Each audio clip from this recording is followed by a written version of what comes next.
आज अगर देश के सर्वोच्च पद पर महिला स्थापित है, आदिवासी वर्ग से, जो बहुत गरीब परिवेश से आती थी, जिन्होंने खूब संघर्ष किया अपने जीवन में, समाज में बहुत अच्छा काम किया, आज उन्हें वहां पर बैठाकर देश को गौरव प्राप्त कराने का काम किसी ने किया तो आदरणीय प्रधानमंत्री नरेंद्र मोदी जी ने किया है। तो मुझे राहुल गांधी जब राष्ट्रीय अध्यक्ष रहे तो मध्य प्रदेश का ही एक बच्चा है जिसने गिनीज बुक में उसमें ढूंढवाया कि कौन सा ऐसा राष्ट्रीय अध्यक्ष है जिसने सबसे ज़्यादा चुनाव हराने का काम किया है, तो राहुल गांधी नंबर 1 पर निकल कर आए।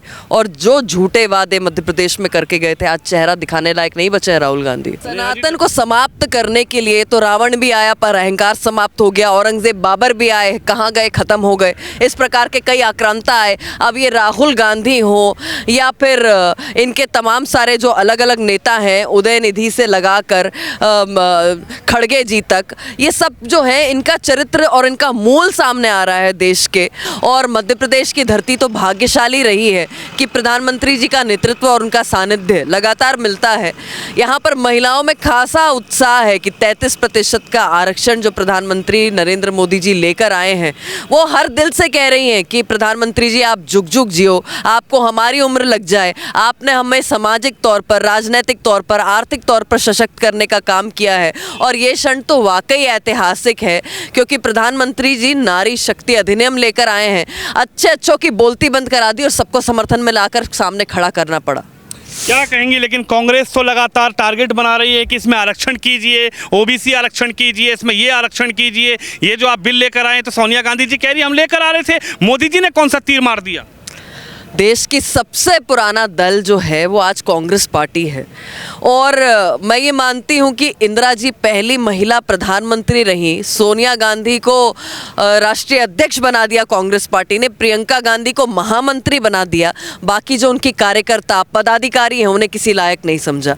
मेन बॉडी के अंदर किसी भी महिला को स्थान नहीं मिला कांग्रेस पार्टी में, किसी भी महिला को इंदिरा गांधी के अलावा प्रधानमंत्री नहीं बनाया गया, राष्ट्रीय अध्यक्ष नहीं बनाया गया। यही तो अंतर है, यही तो वो सोच है आदरणीय प्रधानमंत्री जी की कि वो महिला जो संघर्ष करती है, जो संगठन को गढ़ती है, जिसमें नेतृत्व करने की क्षमता है, जो समाज का नेतृत्व करने की क्षमता रखती है, वो पॉलिसी मेकिंग में आए, वो सड़क से लेकर सदन के उच्च पद पर जाकर बैठे। और आज आप देखिए कि मध्य प्रदेश में जिस तरीके से पूर्व में हमने देखा कि गौरव दिवस के तौर पर आदिवासियों को सम्मान अगर दिया तो वो प्रधानमंत्री नरेंद्र मोदी जी ने यहीं से दिया। और आज पूरा देश गौरव दिवस मना रहा है भगवान बिरसा मुंडा जी की जयंती पर।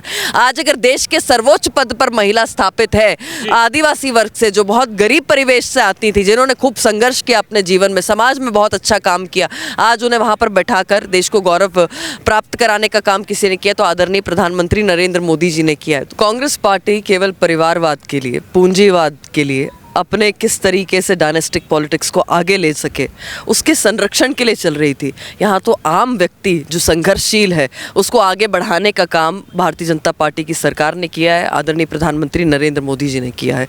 तो दुख होना, दर्द होना, कल्पना स्वाभाविक है। लेकिन सवाल तो ये है, राहुल गांधी जी बन गए कुली और कह रहे हैं कि देश की रक्षा नहीं कर पाए चौकीदार, अब चौकीदार की करेंगे विदाई और देश का बोझ उठाऊंगा मैं। एक फिल्म आई थी गोविंदा की, बहुत प्रसिद्ध हुई थी, जिसमें गोविंदा की अलग अलग भूमिका थी, कहीं वो मैजिस्ट्रेट बन जाते थे, कहीं कुली बन जाते थे, कहीं ड्राइवर बन जाते थे। तो राहुल गांधी को भी फैंसी ड्रेस में कंपटीशन करने का, उसमें भाग लेने का बहुत मन होता है, पर नकल के लिए भी तो अकल की आवश्यकता होती है ना। गोविंदा की नकल करी पर वो जो सूटकेस सिर पर रखा वो व्हील वाला था, व्हील तो घसीटने के लिए होता है, सिर पर रखने की क्या आवश्यकता थी। तो राहुल गांधी, मुझे पता नहीं कि 55 साल के जो अपरिपक्व बालक हैं कब मैच्योर होंगे, कब जनता को गंभीरता से लेंगे, कब मुद्दों को गंभीरता से लेंगे और कब जन जन के कल्याण के लिए आगे निकलेंगे। कह रहे हैं जो झोला प्रधानमंत्री मोदी जी झोला कहते थे, राहुल जी कह रहे हैं उस झोले को सिर पे रखूंगा, प्रधानमंत्री जी का हाथ पकड़ूंगा मोदी जी का और पार्लियामेंट से बाहर करेंगे और INDA गठबंधन का नेता अब की बार बिठाया जाएगा प्रधानमंत्री की कुर्सी पर। देश को ऐसा प्रधानमंत्री मिला है श्री नरेंद्र मोदी जी के रूप में। आज G20 में जिस प्रकार से इतने सारे देशों के राष्ट्रीय अध्यक्ष आए और कोई मोदी जी के गले लग रहा था, कोई पांव छू रहा था, कोई सत्कार कर रहा था, कोई नमन कर रहा था, और जिस प्रकार से उन्होंने अभिनंदन किया है मोदी जी का, तो इन लोगों को दर्द तो होगा। क्योंकि ये तो अपने परिवार को आगे बढ़ाने में लगे थे, पर आज देश जो है वो अपनी संस्कार को, अपनी संस्कृति को आगे लेकर जा रहा है, विश्व उसकी पहचान बन रहा है। तो निश्चित तौर पर मुझे लगता है कि आज बहुत ही अद्भुत क्षण है और इसकी अनुभूति प्रत्येक भारतीय कर रहा है। झोला तो उन्हें बांधना पड़ा कि राहुल गांधी जब राष्ट्रीय अध्यक्ष रहे तो मध्य प्रदेश का ही एक बच्चा है जिसने गिनीज बुक में उसमें ढूंढवाया कि कौन सा ऐसा राष्ट्रीय अध्यक्ष है जिसने सबसे ज़्यादा चुनाव हराने का काम किया है। तो राहुल गांधी नंबर 1 पर निकल कर आए और जो झूठे वादे मध्य प्रदेश में करके गए थे, आज चेहरा दिखाने लायक नहीं बचे हैं राहुल गांधी। नेहा जी, डबल फेविकोल का जोड़ है, आप ऐड देखती थी ना, डबल हाथी वाला डबल फेविकोल के जोड़ से गठबंधन बना दिया। प्रियंका गांधी, राहुल गांधी, ममता दीदी, अरविंद केजरीवाल, नीतीश कुमार, तमाम लोग हैं। इस बार 28 पार्टी हैं। कहाँ रहेंगे मोदी जी? तो चले जाएंगे। सुपड़ा हर जगह से साफ हो रहा है।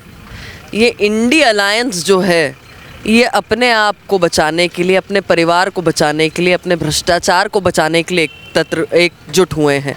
और एक और हैं केंद्र में मोदी जी का जिस प्रकार का व्यक्तित्व है और जिस तरीके से भारतीय जनता पार्टी की विचारधारा है, व्यक्ति से ऊपर दल, दल से ऊपर राष्ट्र और राष्ट्र सर्वोपरि की भावना को लेकर भारतीय जनता पार्टी की सरकार चल रही है।